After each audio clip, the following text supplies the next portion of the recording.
Как вы думаете, на что намекал Трамп? Об этом после короткой паузы. Зачем еще год назад агентство США по международному развитию USAID направило $2,5 миллиона на поддержку парламентских выборов в Киргизии, о чем говорили на тайной встрече лидер оппозиционной киргизской группировки и представитель Евросоюза в республике, и почему в разговоре чаще всего звучала фраза «массовые беспорядки». Так на что потратили переданные дипломатам $200 тысяч наличными? Видео со скрытой камеры по кадрам изучил журналист Николай Севастьянов.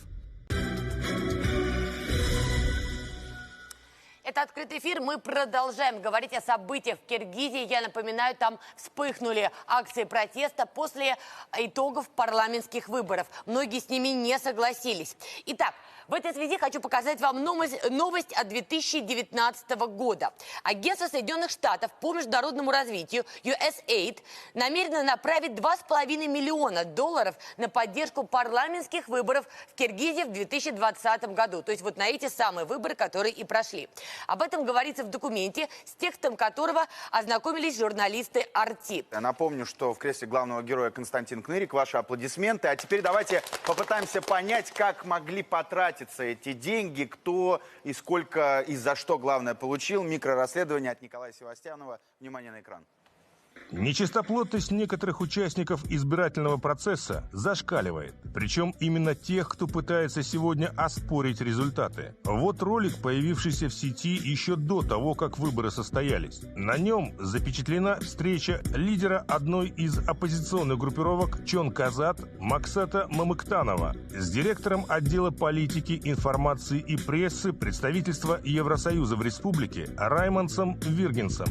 Впрочем, информационные источники утверждают, что этот пост Виргинса не более чем ширма, прикрытие сотрудника иностранной разведслужбы, а именно ЦРУ. Да и сам контекст беседы с Мамыктановым не оставляет сомнения в этом. Итак, Виргинс требует от своего собеседника организации после проведения выборов массовых протестов против фальсификации их результатов. Виргинс прямо говорит своему визави, что все должно быть как в Белоруссии. В ответ на это Мамыктанов говорит, что хотя эта работа и ведется, но для ее эффективного продвижения не хватает денег. Причем оппозиционер прямым текстом обещает компенсировать Западу все затраты по организации цветной революции, передав контроль над добычей полезных ископаемых, которых в Кыргызстане много. Виргинс подходит к вопросу по-деловому, прямо спрашивая, сколько надо, и протягивает оппозиционеру смартфон, чтобы тот набрал на нем требуемую сумму. Мамыктанов объявляет, что для того, чтобы дело сдвинулось с мертвой точки, нужно $200 тысяч,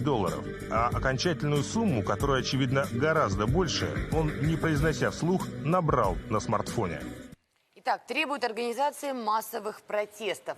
И то, что мы видим сегодня, судя по всему, заказ отработан. Хотя, возможно, в заказе еще значилось пролить кровь.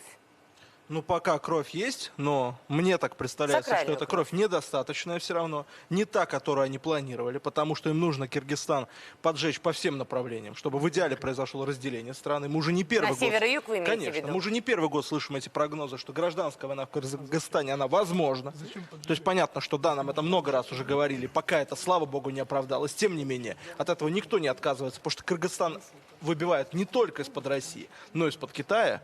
Потому что он до краев просто забит китайскими кредитами. И в идеале было бы очень хорошо. И компаниями, и инвестициями. И, соответственно, с западной стороны он до краев забит НКО. Их там сотни. То есть западные страны пойдут сейчас на все, чтобы решить свои проблемы с Китаем. И разменной картой выступает Киргизия. А там пусть льется кровь, пусть...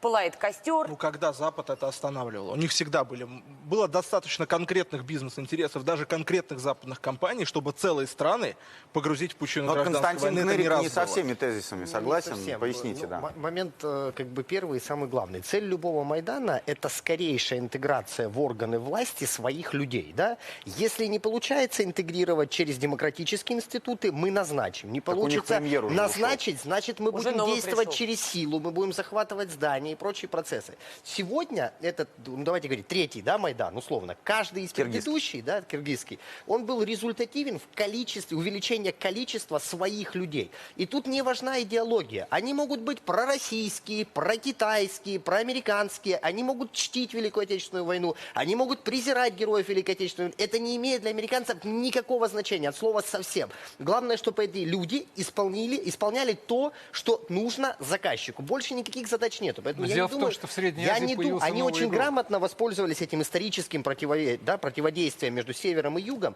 Им не нужно кровопролитие. Им нужно, чтобы их люди возглавили эту страну максимально